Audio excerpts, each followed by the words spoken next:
Preparem-se, pessoal, porque hoje a gente vai mergulhar de cabeça numa história fascinante, que cheia de perdão, segundas chances e, claro, as reviravoltas que a vida adora dar. Imagine só. Um mercado cheio de gente na antiga Israel, a tensão no ar e uma mulher acusada de adultério levada para Jesus. Que situação, hein? É mesmo. Uma cena de arrepiar, carregada de simbolismo. Hoje, vamos explorar não só o que rolou naquele dia, mas as lições profundas que a história nos traz sobre redenção, transformação e imprevisibilidade da vida. A Bíblia, né, muitas vezes nos coloca diante de dilemas, e essa história é um exemplo perfeito.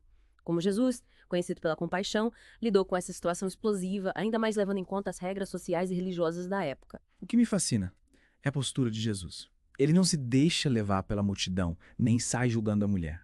Ao invés de condená-la como a lei mandava, ele desafia os acusadores. Aquele que dentre vós estiver sem pecado, seja o primeiro que lhe atire pedra. Mal. Imagina o silêncio depois dessa. Coloque em perspectiva a mania de julgar, né? Afinal, quem somos nós para isso?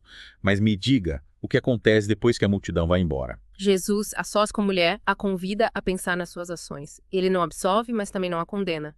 Vai, não peques mais, ele diz, oferecendo a ela uma nova chance. Essa compaixão abre espaço para a transformação da mulher, mas o que me intriga é o que rola 10 anos depois. 10 anos, nossa, que salto. O que a história revela sobre a vida dela depois desse encontro? A história nos leva para Tiro, onde encontramos a mulher. Ela tá mais velha, mas com um semblante tranquilo e um coração dedicado aos outros. Ela virou um exemplo de compaixão, ajudando peregrinos cansados e doentes, cuidando deles e compartilhando a mensagem de amor e perdão que aprendeu com Jesus. É incrível como ela transforma o sofrimento em um chamado para servir. Que reviravolta. Parece que a condenação que ela enfrentou virou a missão de vida dela. Mas me fala, o que a leva para Tiro? A história dá alguma pista? A história não entra em detalhes, mas podemos imaginar, né? Talvez ela tenha se afastado do julgamento da comunidade ou talvez tenha se sentido chamada a levar a mensagem de Jesus para outros lugares. O que fica claro é que a experiência mudou ela profundamente. Mas espere, tem mais. Sério? Conta. O que mais acontece? Imagina a cena. Uma tarde em Tiro. Um homem ferido é levado para a casa da mulher.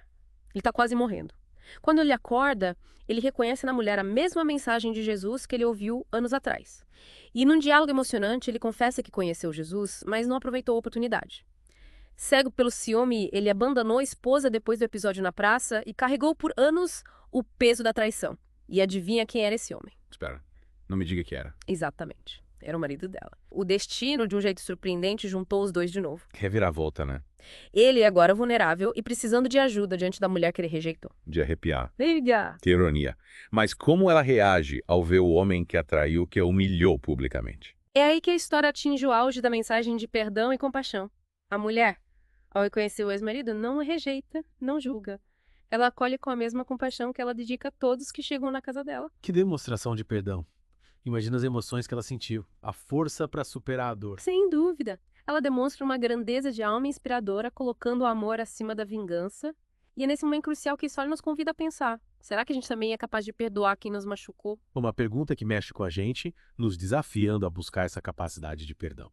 Mas antes de mergulharmos nessa reflexão, acho que é hora de fazer uma pausa e voltar em breve para a segunda parte do nosso mergulho profundo. E os que acha mais impressionante nessa reviravolta toda? Acho que o que me pega é a atitude dela com o marido. Ela escolhe perdoar, ter compaixão. Mesmo depois de tudo que ele fez. Que força. A grandeza dela inspira.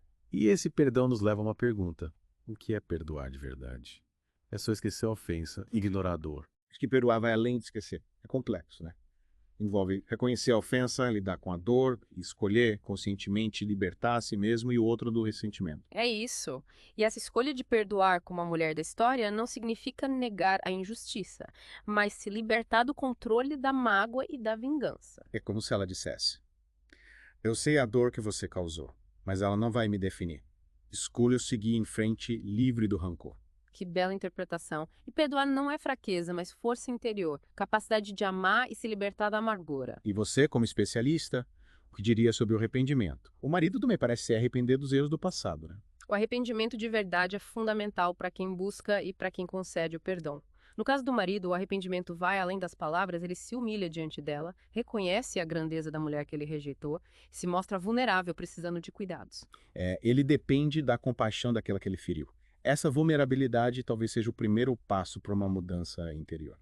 Mas o arrependimento já garante o perdão. O arrependimento é essencial, mas não garante. A decisão de perdoar é de quem foi ofendido, é individual. Entendo. E essa liberdade de escolha torna o perdão ainda mais forte. Ela perdoa sem saber se ele vai mudar ou se vai machucá-la de novo. E essa atitude nos leva a pensar no amor incondicional. Ela perdoa, demonstrando um amor que vai além das ofensas, buscando cura e reconciliação, mesmo com incerteza. Um amor que se parece com o amor divino, que nos acolhe e perdoa independente dos nossos erros. Exato. E essa história nos convida a buscar esse amor incondicional, cultivar a compaixão e o perdão para curar as feridas do passado e construir relações mais saudáveis e verdadeiras. Mas e que não se arrepende dos erros? Dá pra perdoar que não se arrepende. Essa é difícil. Perdoar quem não se arrepende exige ainda mais compaixão e desapego.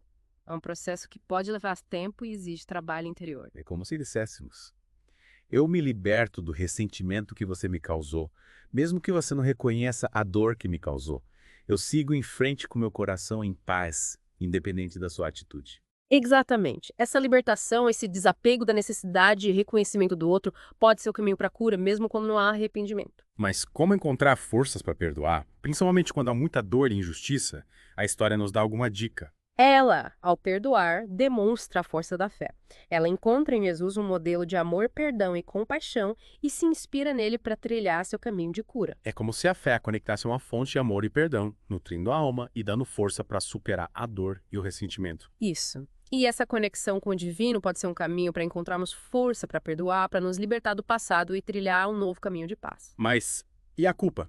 Os dois carregam o peso da culpa pelos erros. Como a história nos ajuda a entender esse sentimento. A culpa, assim como o perdão, é central na história.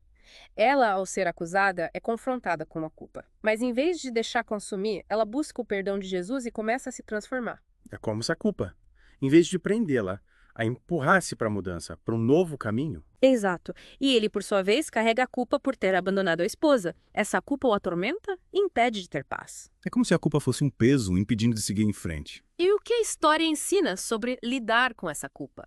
No caso dela, o perdão de Jesus a liberta. E no dele, a culpa leva ao arrependimento, ao reconhecer os erros e buscar redenção. Mas a culpa pode levar à transformação. Sim, quando bem trabalhada, a culpa pode nos fazer crescer. Ela nos faz enxergar nossos erros, assumir responsabilidade e buscar reparar os danos. É como se a culpa nos mostrasse que precisamos mudar, nos motivasse a buscar reconciliação. Exatamente. E essa busca por reconciliação o leva a procurá-la depois de 10 anos. Ele quer se redimir, consertar os erros e pedir perdão. E nesse encontro, a culpa se transforma em cura e perdão. É verdade. E essa transformação é o que torna a história tão forte. Ela mostra que, por mais dolorosos que sejam nossos erros, sempre podemos nos redimir, reconciliar e recomeçar.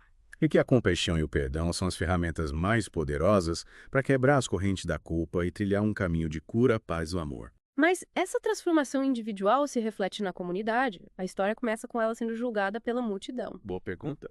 A comunidade é crucial na história. No começo, a multidão quer apedrejá-la, buscando vingança, sem compaixão ou compreensão. E isso nos faz pensar na cultura do julgamento tão presente hoje. Quantas vezes a gente julga sem conhecer a história, a dor, as lutas do outro? É verdade, a gente esquece que por trás de cada erro tem uma história, um ser humano.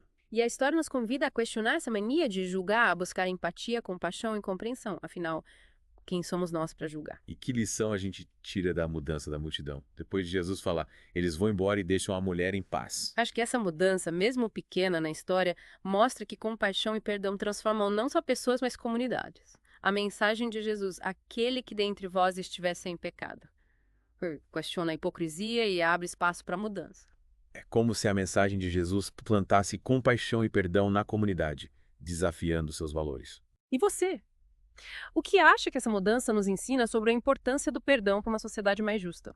Acho que a história mostra que compaixão e perdão são a base de uma sociedade mais justa. Quando a gente cultiva esses valores, as pessoas se sentem seguras para reconhecer seus erros, buscar redenção e voltar para a comunidade. Verdade. E essa volta, esse acolhimento, mesmo depois dos erros, faz a comunidade um lugar de cura, um reflexo do amor que a mulher da história nos ensina. Mas e a justiça? O perdão substitui a justiça. Como equilibrar a compaixão e a necessidade de responsabilização? Essa é complexa. Perdão não exclui justiça, mas a complementa. Perdoar não é ignorar a ofensa ou livrar o ofensor da culpa. Entendo. É como se disséssemos: eu te perdoo, mas você ainda precisa responder pelos seus atos, reparar os danos e assumir as consequências. Exato. O perdão foca em curar as feridas, libertar do ressentimento e buscar reconciliação. A justiça garante a ordem social, a reparação dos danos e a responsabilidade pelos atos. Ou seja, perdão e justiça podem coexistir, cada um com seu papel, ajudando a construir uma sociedade mais justa. E a história é um exemplo disso. Jesus perdoa, mas não é isenta da responsabilidade, ele dá a chance de recomeçar. E a comunidade, ao não apedrejá-la, demonstra justiça restaurativa, priorizando a reconciliação. E você, o que pensa desse equilíbrio entre perdão e justiça? Como aplicar isso na nossa vida? Acho que a história nos convida a buscar esse equilíbrio, cultivar compaixão e perdão sem abrir mão da justiça. É um desafio que exige sabedoria, discernimento e respeito pela dignidade humana. E essa busca por equilíbrio entre perdão e justiça, compaixão e responsabilidade, talvez seja o maior legado da história. É um convite à reflexão, à transformação e à construção de uma sociedade mais justa e compassiva. Que tal a gente continuar essa reflexão na próxima parte do nosso mergulho? Acho que ainda temos muito a explorar sobre essa história. Com certeza. Voltamos em breve para desvendar os últimos mistérios dessa história. Até lá. Voltando à nossa conversa sobre a mulher, o perdão, a justiça, acho que tem um ponto crucial que a gente ainda não tocou. Tempo. Interessante. Como o tempo entra nessa história de perdão e transformação? Repare que a história tem 2 momentos. O encontro de Jesus com a mulher no mercado e o encontro dela com o marido 10 anos depois. Esses 10 anos não são só um detalhe, eles mostram uma mudança profunda, tanto nela quanto nele. Verdade. Nesses 10 anos, ela se dedicou a ajudar os outros, a espalhar a mensagem de Jesus. Ela transformou a dor em força para servir. Exatamente. E ele, enquanto isso, carregou a culpa, a mágoa e o arrependimento. O tempo para ele foi um período de olhar para dentro, de encarar os erros e amadurecer. Então, o tempo é essencial nesse processo de perdão e transformação. Com certeza. O tempo onde a mudança acontece, onde as feridas cicatrizam, onde a gente cresce e aprende. Para ela, o tempo transformou a dor em compaixão, a culpa em serviço. E, para ele, o tempo levou ao arrependimento, à busca por perdão. E esse processo, para ambos, não teria acontecido sem o tempo. É como se o tempo fosse um artesão, moldando a alma, preparando o terreno para o perdão. Que bonito. O tempo como o escultor da alma. E nós, ouvintes, como podemos usar essa ideia do tempo na nossa vida? Acho que a história nos ensina a ter paciência com a nossa própria cura e transformação. Perdoar, amadurecer, superar traumas. Tudo isso leva tempo. É como se a gente dissesse para nós mesmos: calma, vai no seu ritmo. A mudança vai acontecer, mas ela precisa de tempo. Isso. E essa paciência com a gente mesmo, com a nossa transformação, é essencial para o perdão, tanto dos outros quanto para nós mesmos. Mas além da paciência, o que mais a história nos ensina sobre o tempo na busca por perdão? A história também mostra que o tempo não apaga as feridas, mas nos ajuda a entendê-las de um jeito novo. A mulher e o marido, mesmo depois de 10 anos, ainda carregavam as marcas do passado. Humilhação, a traição, o abandono, tudo isso deixou marcas. Mas eles aprenderam a lidar com essas marcas. E essa capacidade de dar um novo significado ao passado, de transformar a dor em aprendizado, é fundamental para o perdão ser real. Não esquecer, mas entender de um jeito novo, encontrar um sentido. E essa mudança de perspectiva muitas vezes só vem com o tempo. Exato. O tempo nos permite olhar para trás com mais compaixão por nós e pelos outros. E essa compaixão abre caminho para o perdão. E você, ouvinte, como se relaciona com o tempo na sua cura e perdão? Que lições você tira dessa história? Deixe seu comentário, compartilhe sua reflexão. E lembre-se, o tempo é um aliado poderoso na nossa jornada. Tenha paciência, cultive a compaixão e deixe a transformação acontecer no seu tempo. É isso aí, pessoal. Chegamos ao fim de mais um mergulho profundo. Esperamos que essa história tenha tocado seus corações e inspirado reflexões sobre perdão, justiça, tempo e a capacidade de transformação do ser humano. Até a próxima!